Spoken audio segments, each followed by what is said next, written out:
Halo semua, perkenalkan nama saya Anna Maria Haheli dari Fakultas Keguruan dan Ilmu Pendidikan, Program Studi Pendidikan Matematika, Universitas Nusa Cendana Kupang.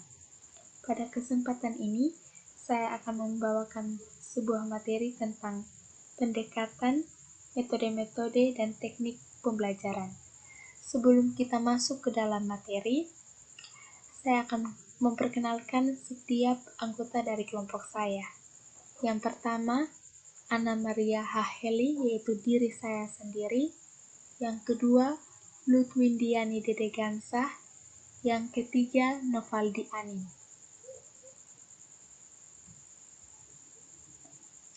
Dalam materi pendekatan, metode-metode, dan teknik pembelajaran, yang akan kita bahas pertama kali adalah tentang materi pendekatan pembelajaran.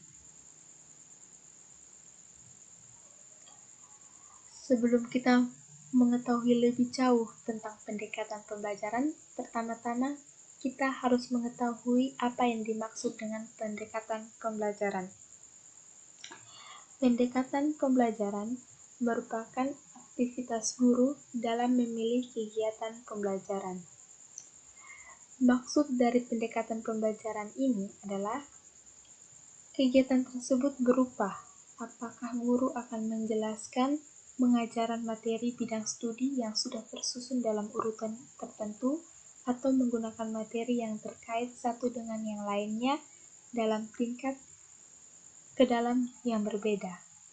Materi yang terintegrasi dalam suatu kesatuan multidisiplin ilmu.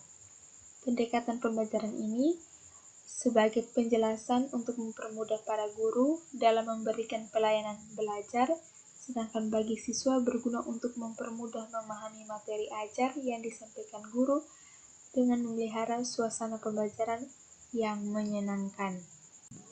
Adapun macam-macam pendekatan dalam pembelajaran.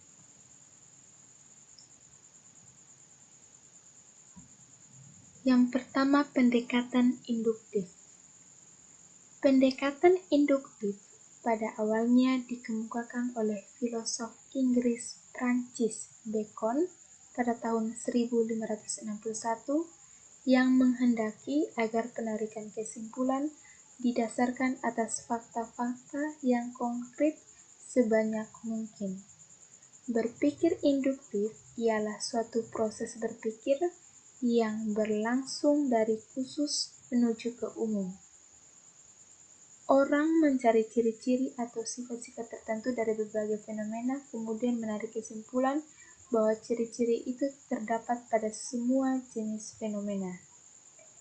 Dalam konteks pembelajaran, pendekatan induktif berarti pengajaran yang bermula dengan menyajikan sejumlah keadaan khusus, kemudian dapat disimpulkan menjadi suatu konsep, prinsip, atau aturan.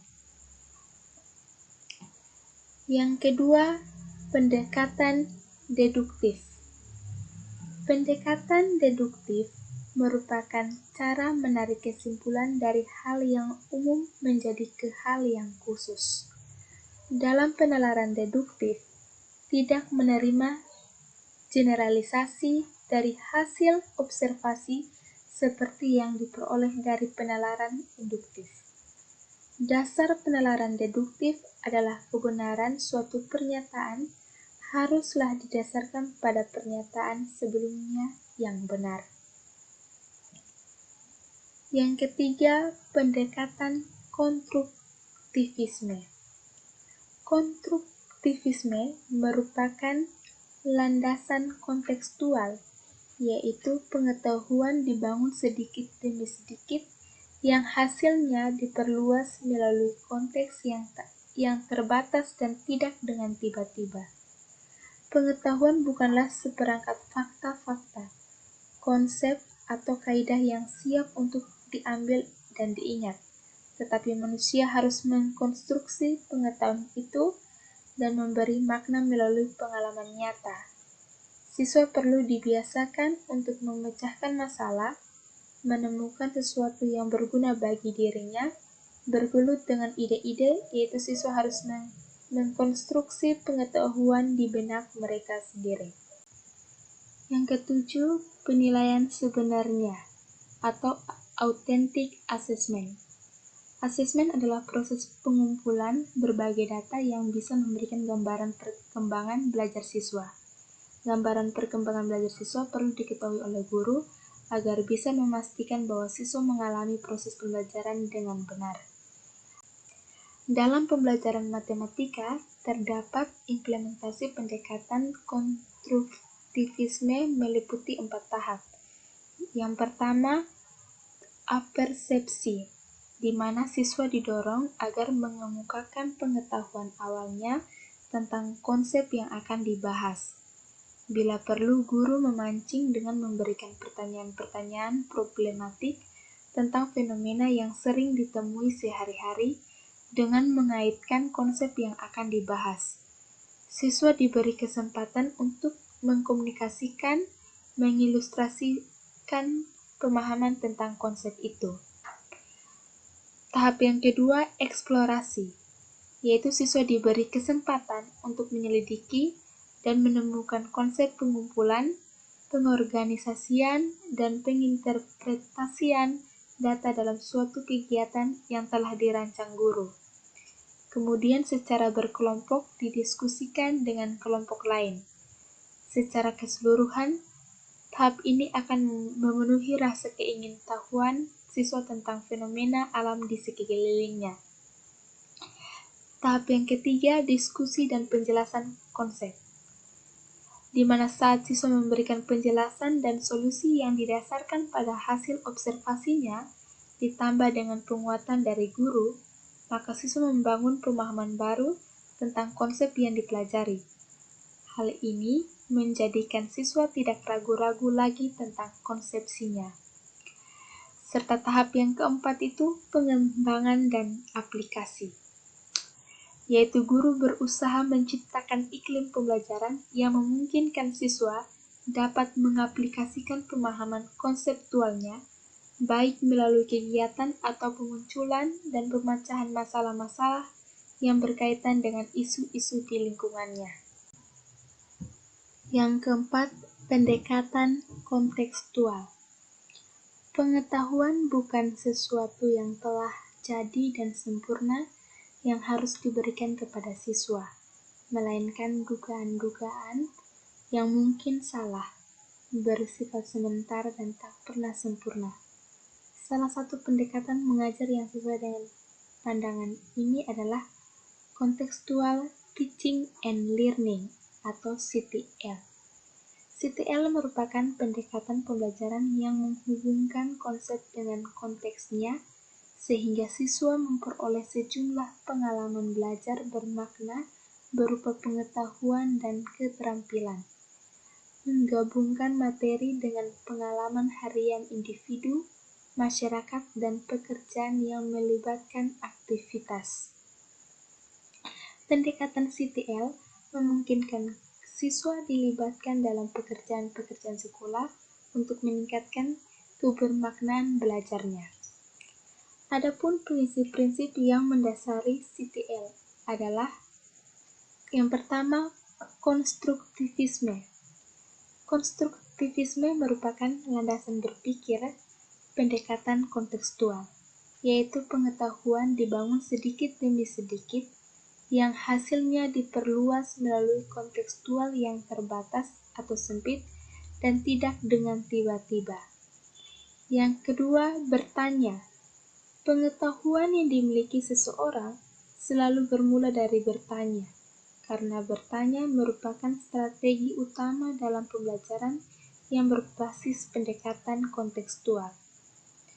Dalam sebuah pembelajaran yang produktif, kegiatan bertanya berguna untuk menggali informasi, baik administrasi maupun akademis, mengecek pemahaman siswa, membangkitkan respon pada siswa, mengetahui sejauh mana keinginan tahuan siswa, mengetahui hal-hal yang sudah diketahui siswa, memfokuskan perhatian siswa pada sesuatu yang dikehendaki guru, membangkitkan lebih banyak lagi pertanyaan dari siswa, dan menyegarkan kembali pengetahuan siswa.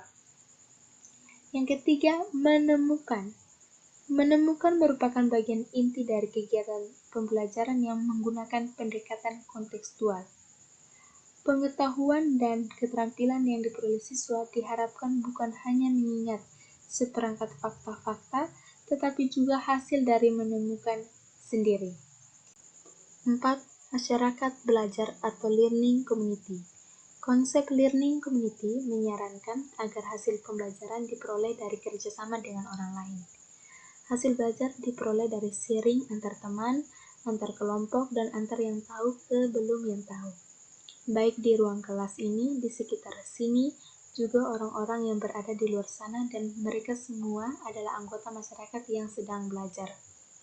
Kelima, pemodelan. Dalam pembelajaran keterampilan atau pengetahuan tertentu, sebaiknya ada yang bisa dijadikan model bagi siswa.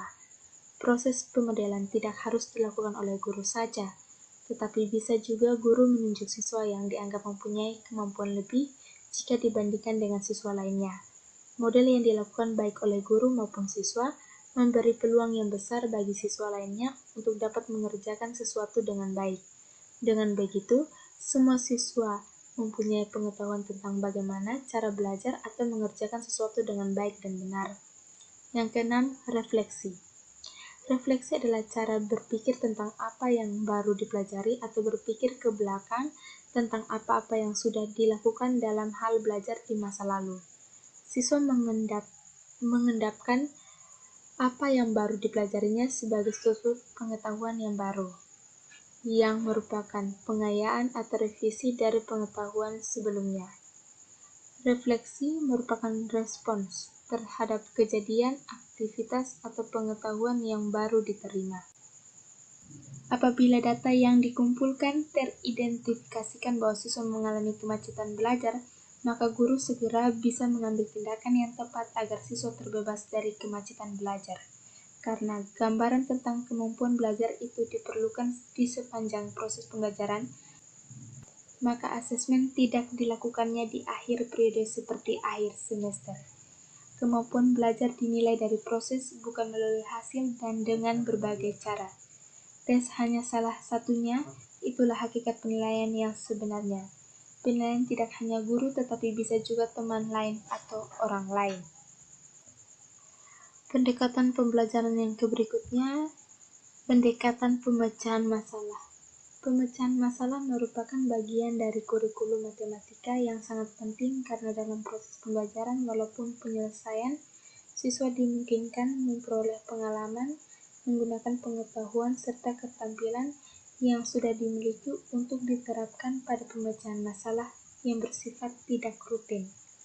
Jika suatu masalah diberikan kepada seseorang, dan seseorang tersebut langsung mengetahui cara menyelesaikannya dengan benar, maka soal tersebut tidak dapat dikatakan sebagai masalah. Menurut Polya, pada tahun 1957, solusi soal pemecahan masalah memuat 4 langkah fase penyelesaian, yaitu memahami masalah, merencanakan penyelesaian, menyelesaikan masalah sesuai rencana, dan melakukan pengecekan kembali terhadap semua langkah yang dikerjakan. Keenam, pendekatan open-ended dalam pembelajaran matematika. Penerapan problem open-ended dalam kegiatan pembelajaran adalah ketika siswa diminta mengembangkan metode, cara, atau pendekatan yang berbeda dalam menjawab permasalahan yang diberikan dan bukan berorientasi pada jawaban atau hasil akhir. Siswa diharapkan pada open-ended, tujuan utamanya bukan untuk mendapatkan jawaban tetapi lebih menekankan pada cara bagaimana sampai pada suatu jawaban. Pendekatan open-ended menyajikan suatu kesempatan kepada siswa untuk menginvestigasi berbagai strategi dan cara yang diyakini sesuai dengan mengelaborasi permasalahan. Tujuannya agar kemampuan berpikir matematika siswa dapat berkembang secara maksimal dan pada saat yang sama kegiatan-kegiatan kreatif dari setiap siswa dapat terkomunikasikan melalui proses belajar mengajar. Yang ketujuh, pendekatan realistik. Realistic Mathematics Education atau RME merupakan teori belajar mengajar dalam pendidikan matematika. Realistic Mathematics Education atau RME pertama kali diperkenalkan dan dikembangkan di Belanda pada tahun 1970 oleh Institut Freudenthal. Teori ini mengacu pada pendapat Freudenthal yang mengatakan bahwa matematika harus berkaitan dengan realita dan matematika merupakan aktivitas manusia. Ini berarti matematika harus dekat dengan anak dan relevan dengan kehidupan nyata sehari-hari. Pengembangan pembelajaran matematika dengan pendekatan realistik merupakan salah satu usaha meningkatkan kemampuan siswa memahami matematika. Terdapat 5 prinsip utama dalam kurikulum matematika realistik. A. Didominasi oleh masalah-masalah dalam konteks melayani dua hal, yaitu sebagai sumber dan sebagai terapan konsep matematika. B.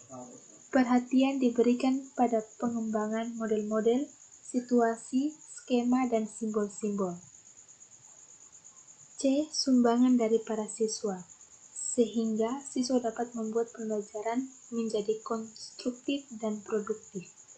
Artinya, siswa memproduksi sendiri dan mengkonstruksi sendiri, atau yang mungkin berupa algoritma, aturan, sehingga dapat membimbing para siswa dari level matematika informal menuju matematika formal.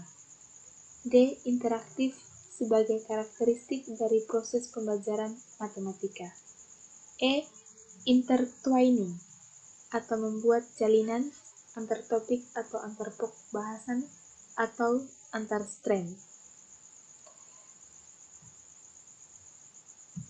Yang ke-8, pendekatan spiral. Pada pembelajaran matematika yang menggunakan pendekatan spiral, suatu konsep tidak diajarkan dari awal sampai akhir secara sebagian-sebagian, berulang-ulang, atau dalam selang waktu yang terpisah-pisah. Tetapi dalam pembelajaran, mula-mula konsep tersebut dikenalkan dengan cara dan dalam bentuk sederhana yang makin lama makin kompleks dan dalam bentuk abstrak. Pada akhirnya digunakan bentuk umum dalam matematika. Di antara selang waktu yang terpisah itu diberikan konsep-konsep lain. Jadi, pendekatan spiral merupakan suatu prosedur pembahasan konsep yang dimulai dengan cara sederhana dari konsep ke abstrak, dari cara intuitif ke analisis, dari penyelidikan atau eksplorasi ke penguasaan, dari tahap paling rendah hingga tahap yang paling tinggi, dalam waktu yang cukup lama dan dalam selang-selang waktu terpisah-pisah. Itulah macam-macam pendekatan pembelajaran. Materi yang berikutnya adalah metode-metode dalam pembelajaran. Materi metode-metode pembelajaran akan dibahas oleh teman saya, Lutwindiani Dedegansa.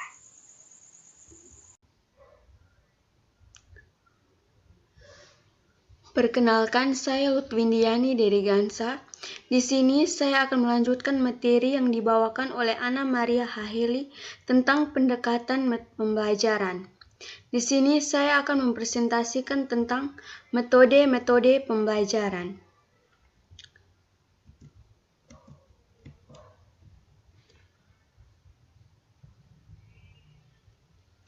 Yang pertama, metode-metode pembelajaran kooperatif. Metode-metode pembelajaran kooperatif terdiri atas A. Jigsaw. Pembelajaran dengan metode jigsaw diawali dengan pengenalan topik yang akan dibahas oleh guru. Guru bisa menuliskan topik yang akan dipelajari pada papan tulis, whiteboard, penayangan PowerPoint, dan sebagainya. Guru menanyakan kepada peserta didik apa yang mereka ketahui mengenai topik tersebut. Kegiatan sumbang saran ini dimaksudkan untuk mengaktifkan skemata atau struktur kognitif peserta didik agar lebih siap menghadapi kegiatan pelajaran yang baru. Yang kedua, think, pair, share.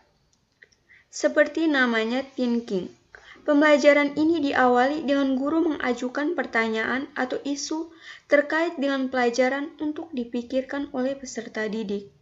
Guru memberikan kesempatan kepada mereka untuk memikirkan jawabannya. Yang ketiga, numbered heads together. Pembelajaran dengan menggunakan metode numbered heads together diawali dengan numbering. Guru membagi kelas menjadi kelompok-kelompok kecil. Jumlah kelompok sebaiknya mempertimbangkan jumlah konsep yang dipelajari. Jika jumlah peserta didik dalam satu kelas terdiri dari 40 orang yang terbagi menjadi 5 kelompok berdasarkan jumlah konsep yang dipelajari, maka tiap kelompok terdiri 8 orang. Dan tiap-tiap orang dalam tiap-tiap kelompok diberi nomor 1 sampai dengan 8. Yang keempat, group investigation. Pembelajaran dengan metode group investigation dimulai dengan pembagian kelompok. Selanjutnya, guru beserta peserta didik memilih topik-topik tertentu dengan permasalahan-permasalahan yang dapat dikembangkan dari topik-topik itu.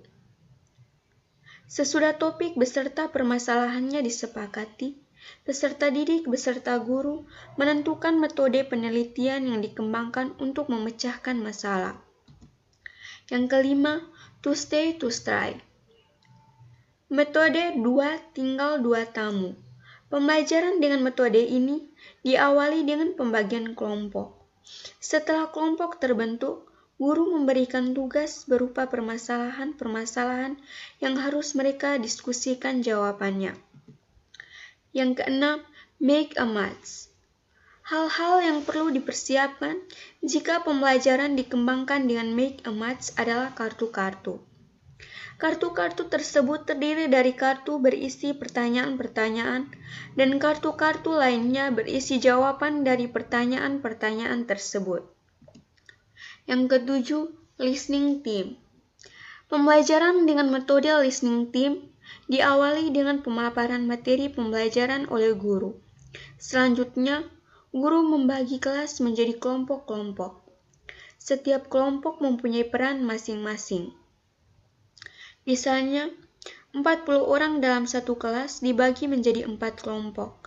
Kelompok pertama merupakan kelompok penanya, kelompok kedua dan kelompok ketiga adalah kelompok penjawab.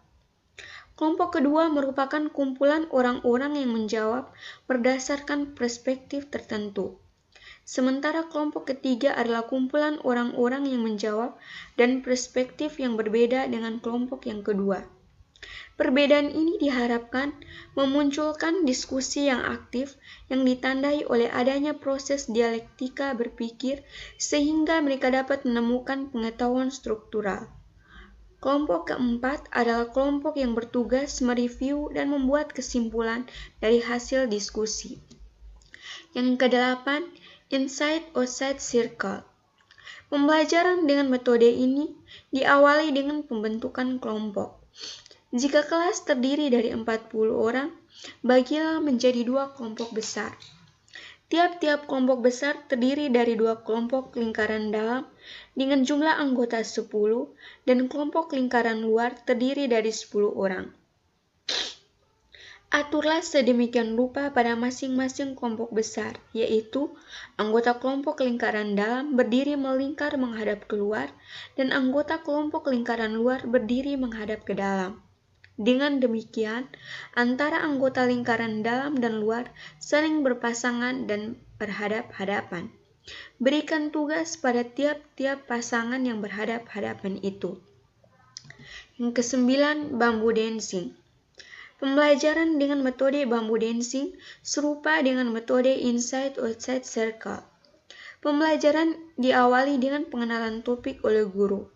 Guru bisa menuliskan topik tersebut di papan tulis atau dapat pula guru bertanya jawab apa yang diketahui peserta didik melalui topik tersebut. Kegiatan sumbangsaran ini dimaksudkan untuk mengaktifkan struktur kognitif yang telah dimiliki peserta didik agar lebih siap menghadapi pelajaran yang baru. Yang ke-10, point counter point. Metode pembelajaran point counter point dipergunakan untuk mendorong peserta didik berpikir dalam berbagai perspektif. Yang ke-11, the power of two. Seperti metode pembelajaran kooperatif lainnya, praktik pembelajaran dengan metode the power of two diawali dengan mengajukan pertanyaan. Diharapkan pertanyaan yang dikembangkan adalah pertanyaan yang membutuhkan pemikiran kritis.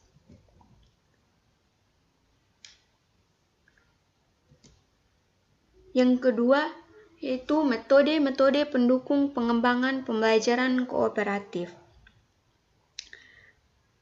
Banyak dijumpai di kelas, pembelajaran kooperatif tidak berjalan efektif, meskipun guru telah menerapkan prinsip-prinsip pembelajaran kooperatif. Diskusi sebagai salah satu mekanisme membangun kooperatif tidak berjalan efektif, karena banyak hal. Diskusi banyak didominasi oleh salah seorang peserta didik yang telah mempunyai skemata tentang apa yang akan dipelajari. Fenomena ini menunjukkan bahwa penggunaan pembelajaran kooperatif membutuhkan persiapan matang. Yang pertama, peserta didik harus sudah memiliki skemata atau pengetahuan awal tentang topik atau materi yang akan dipelajari. Kedua, peserta didik sudah harus mempunyai keterampilan bertanya. Keterampilan ini penting sebab pembelajaran kooperatif tidak akan efektif jika peserta didik tidak mempunyai kompetensi bertanya jawab. Tanya jawab merupakan proses transaksi gagasan atau ide intersubjektif dalam rangka membangun pengetahuan. Pembelajaran kooperatif membutuhkan dukungan pengalaman peserta didik, baik berupa pengetahuan awal maupun kemampuan bertanya jawab. Yang pertama, PQ4R.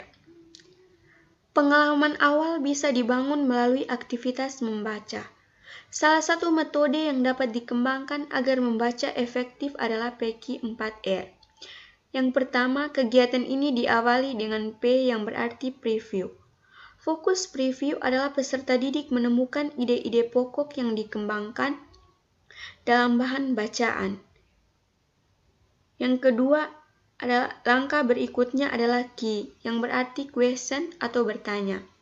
Peserta didik merumuskan pertanyaan-pertanyaan untuk dirinya sendiri.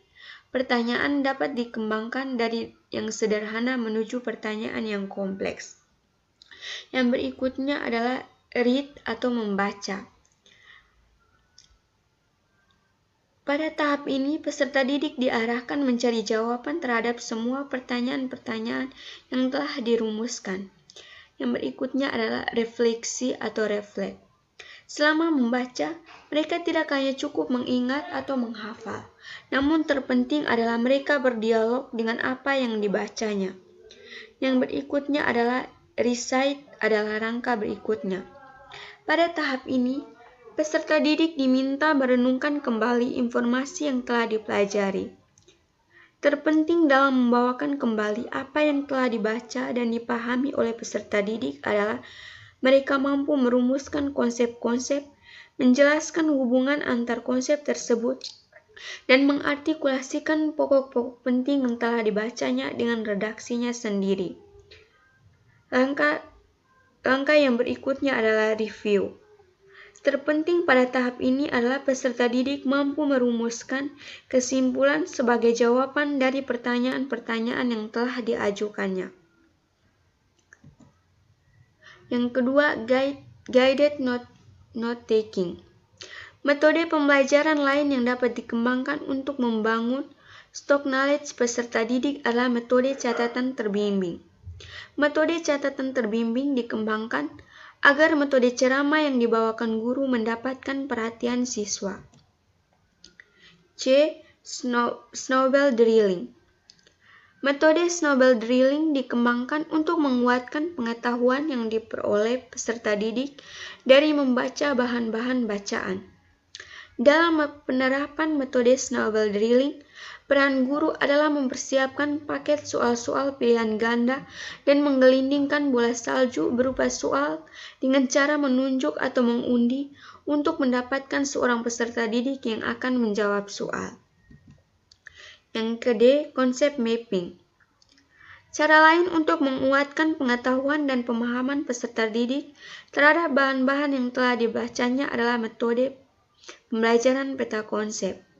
Hal-hal yang perlu dipersiapkan adalah potongan kartu-kartu yang bertuliskan konsep-konsep utama. Selanjutnya, guru membagikan potongan-potongan kartu yang bertuliskan konsep utama kepada peserta didik. Yang E, giving question and getting answer. Metode giving answer and getting answer dikembangkan untuk melatih peserta didik memiliki kemampuan dan keterampilan bertanya dan menjawab pertanyaan. F, question student have. Metode question student have dikembangkan untuk peserta didik agar memiliki kemampuan dan keterampilan bertanya. G, talking stick. Pembelajaran dengan metode talking stick mendorong peserta didik untuk berani mengemukakan pendapat. Pembelajaran dengan metode talking stick diawali oleh penjelasan guru mengenai materi pokok yang akan dipelajari. Peserta didik diberi kesempatan membaca dan mempelajari materi tersebut. H, everyone is teacher here.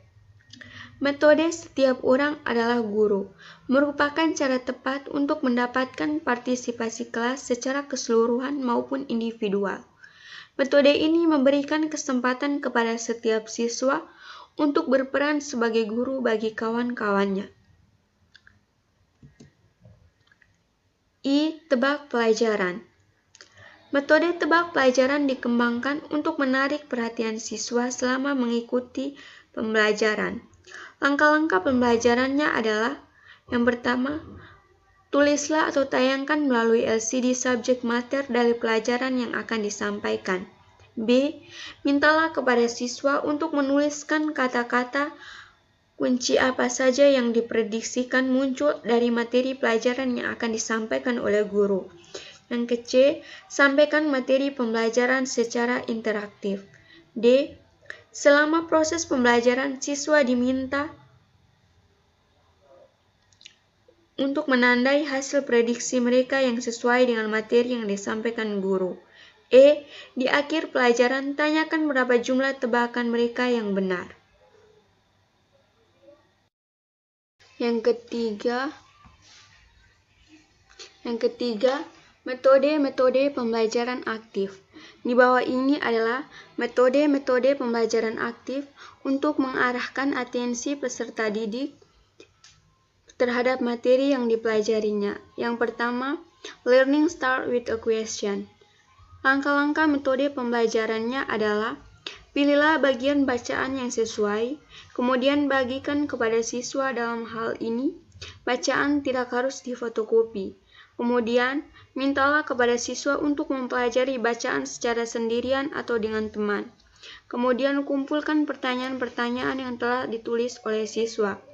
Sampaikan materi pelajaran dengan menjawab pertanyaan-pertanyaan tersebut. Yang kedua, planted question. Langkah-langkah metode pembelajaran rekayasa adalah: yang pertama, pilihlah pertanyaan yang akan mengarahkan pada materi pelajaran yang akan disajikan. Kemudian, sebelum pelajaran dimulai, pilihlah siswa yang akan mengajukan pertanyaan tersebut.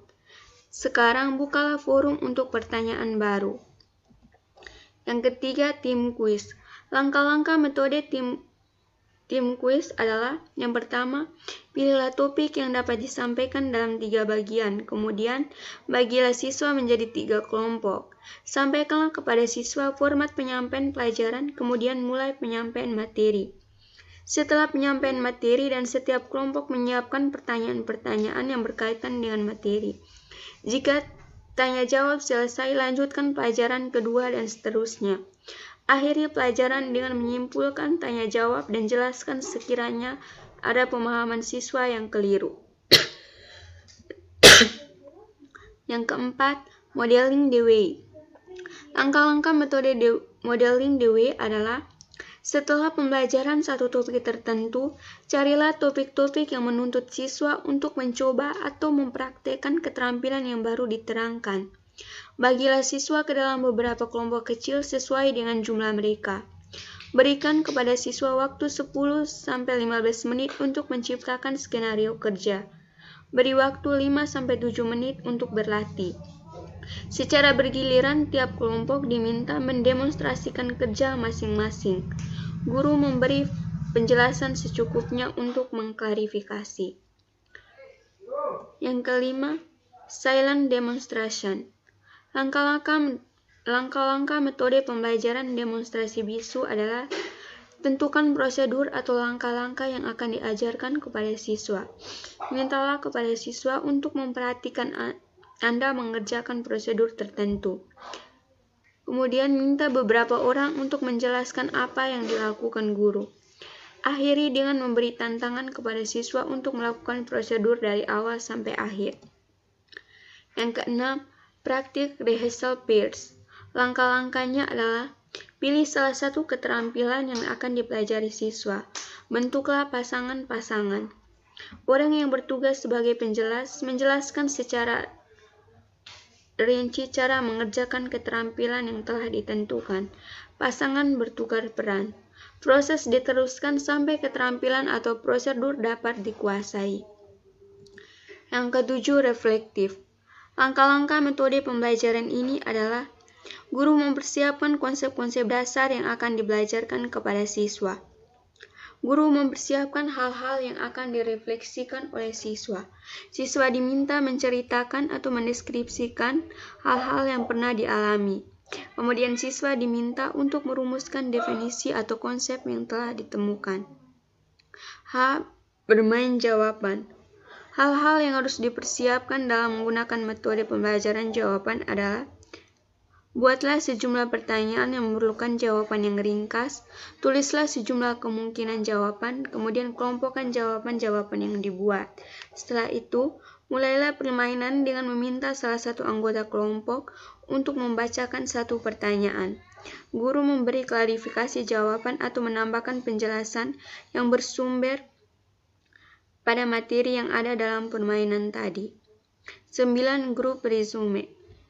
Langkah-langkah pembelajaran ini adalah sebagai berikut: membagi siswa menjadi kelompok-kelompok kecil, menyarankan kepada siswa bahwa salah satu cara untuk dapat mengidentifikasi dan menunjukkan kelebihan yang dimiliki kelas adalah dengan membuat resume kelompok. Kemudian membagikan kepada setiap kelompok kertas dan spidol untuk menuliskan hasil resume. 10. Indeks Cartmat. Langkah-langkah pembelajarannya adalah sebagai berikut: buatlah potongan-potongan kertas sebanyak jumlah siswa yang ada di dalam kelas.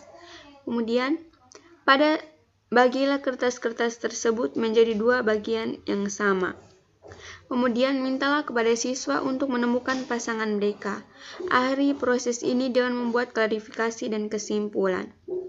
11. Guided teaching.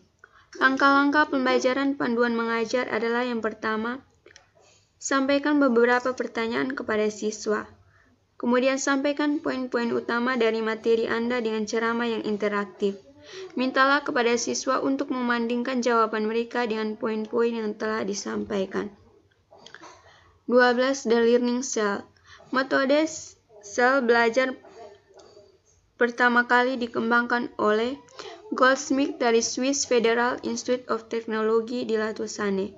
Learning Cell menunjuk pada suatu bentuk belajar kooperatif dalam bentuk berpasangan, di mana siswa bertanya dan menjawab pertanyaan secara bergantian berdasarkan materi bacaan yang sama. Ke-13, Learning Contracts.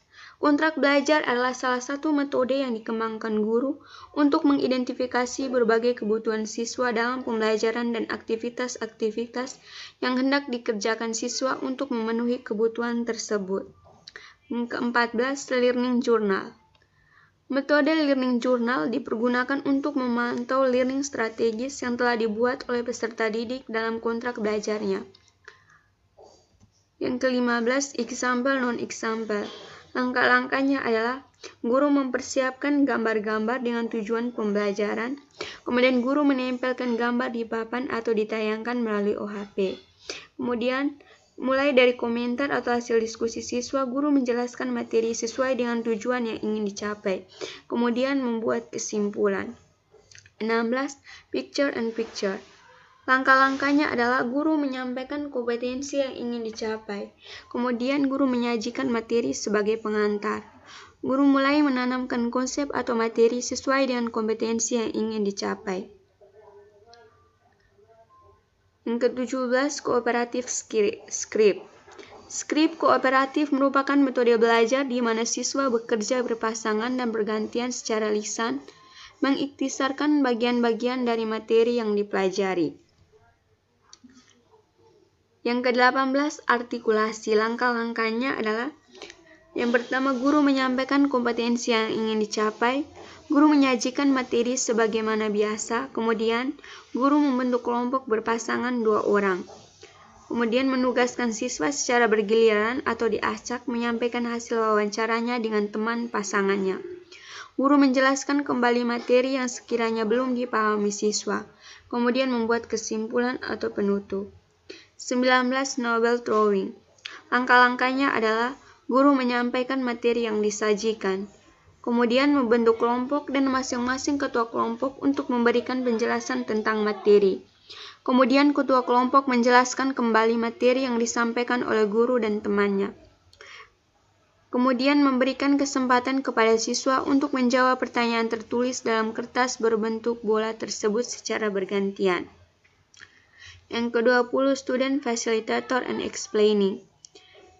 Guru menyampaikan kompetensi yang ingin dicapai, guru menyajikan materi, kemudian mempresentasikan atau membacakan hasil kelompok, guru membuat kesimpulan bersama. Yang ke-21, tebak kata. Langkah-langkahnya adalah guru menjelaskan kompetensi yang ingin dicapai, guru menyuruh siswa berdiri berpasangan di depan kelas. Kemudian, jawaban tepat bila sesuai dengan isi kartu yang ditempelkan di dahi atau di telinga. Apabila jawabannya tepat, maka pasangan itu boleh duduk. Bila belum tepat pada waktu yang telah ditetapkan, maka boleh mengarahkan dengan kata-kata lain, asal jangan langsung memberi jawabannya. Yang ke-22, konsep sentence. Langkah-langkahnya adalah guru menyampaikan kompetensi yang ingin dicapai, menyajikan materi secukupnya, membentuk kelompok, dan kemudian tiap kelompok disuruh membuat beberapa kalimat menggunakan minimal 4 kata kunci setiap kalimat. Hasil diskusi kelompok didiskusikan kembali secara pleno yang dipandu oleh guru. 23. Complete sentence. Langkah-langkahnya adalah guru menyampaikan kompetensi yang ingin dicapai, guru menyampaikan materi secukupnya, guru membentuk kelompok 2 atau 3 orang secara heterogen, kemudian siswa berdiskusi secara kelompok. Setelah jawaban didiskusikan, jawaban yang salah diperbaiki, tiap peserta membaca sampai mengerti. Yang ke-24, time token ada 1998. Langkah-langkahnya adalah kondisikan kelas untuk melaksanakan diskusi. Tiap siswa diberi kupon berbicara dengan 30 detik. Bila telah selesai berbicara, kupon yang dipegang, siswa diserahkan setiap berbicara 1 kupon. Kemudian siswa yang telah habis kuponnya tak boleh berbicara lagi. Yang masih pegang kupon yang harus berbicara sampai kuponnya habis. Yang ke-25, student teams achievement division. Langkah-langkahnya adalah membentuk kelompok yang anggotanya 4 orang secara heterogen, kemudian menyajikan pelajaran, kemudian guru memberi tugas kepada kelompok untuk dikerjakan oleh anggota-anggota kelompok. Anggotanya yang sudah mengerti dapat menjelaskan pada anggota lainnya sampai semua anggota kelompok itu mengerti. Pada saat menjawab kuis tidak boleh saling membantu. Demikianlah materi tentang metode-metode pembelajaran. Selanjutnya adalah teknik pembelajaran yang akan disampaikan oleh Novaldi Anin. Ya, baik. Terima kasih. Perkenalkan, nama saya Novaldi Anin. Nah, pada sebelumnya kita telah mempelajari tentang pendekatan dalam pembelajaran dan juga metode-metode dalam pembelajaran. Nah, yang ketiga atau yang terakhir yang akan kita pelajari adalah teknik-teknik apa saja dalam pembelajaran. Nah, yang pertama yang harus kita ketahui adalah pengertian teknik atau pengertian dalam teknik pembelajaran tersebut. Nah, teknik pembelajaran adalah cara konkret yang dipakai saat proses pembelajaran berlangsung. Nah, teknik pembelajaran dapat diartikan sebagai cara yang dilakukan seseorang dalam mengimplementasikan suatu metode secara spesifik. Nah, misalkan penggunaan metode ceramah pada kelas dengan jumlah siswanya yang relatif banyak, pasti membutuhkan teknik-teknik tersendiri yang tentunya secara teknis akan berbeda dengan penggunaan metode ceramah pada kelas yang jumlah siswanya terbatas. Demikian pula dengan penggunaan metode diskusi, perlu digunakan teknik-teknik yang berbeda pada kelas yang siswanya tergolong aktif dengan kelas yang siswanya tergolong pasif. Dalam hal ini, guru pun dapat berganti-ganti teknik meskipun dalam koridor metode yang sama. Nah, yang kedua yang akan kita pelajari adalah macam-macam teknik dalam pembelajaran, terkhususnya dalam pembelajaran matematika. Nah, yang pertama yang akan kita pelajari adalah teknik umum. Nah, teknik umum ini adalah cara-cara yang dapat digunakan oleh guru untuk semua bidang studi. Nah, contohnya teknik ceramah. Nah, teknik ceramah merupakan penuturan secara lisan oleh guru terhadap kelasnya. Teknik ceramah juga merupakan cara mengajar yang paling tradisional dan telah lama dijalankan dalam sejarah pendidikan. Oleh karena itu, teknik ini boleh dikatakan teknik pengajaran tradisional karena sejak dahulu teknik ini digunakan sebagai alat komunikasi guru dalam menyampaikan materi pembelajarannya. Nah, yang kedua adalah teknik tanya jawab. Teknik tanya jawab merupakan teknik mengajar di mana guru menanyakan hal-hal yang bersifat faktual kepada siswa ataupun siswa yang menanyakan kepada gurunya. Nah, penggunaan metode tanya jawab ini bermanfaat juga agar siswa lebih termotivasi untuk belajar selama proses pembelajaran, sehingga baik guru ataupun siswa-siswa sama-sama aktif dalam pembelajaran yang ada. Yang ketiga yang akan kita pelajari yaitu teknik diskusi. Teknik diskusi di mana guru memberikan pertanyaan-pertanyaan yang jawabannya menggunakan informasi yang telah dipelajari untuk memecahkan suatu masalah yang ada. Yang keempat yang akan kita pelajari yaitu teknik pemberian tugas.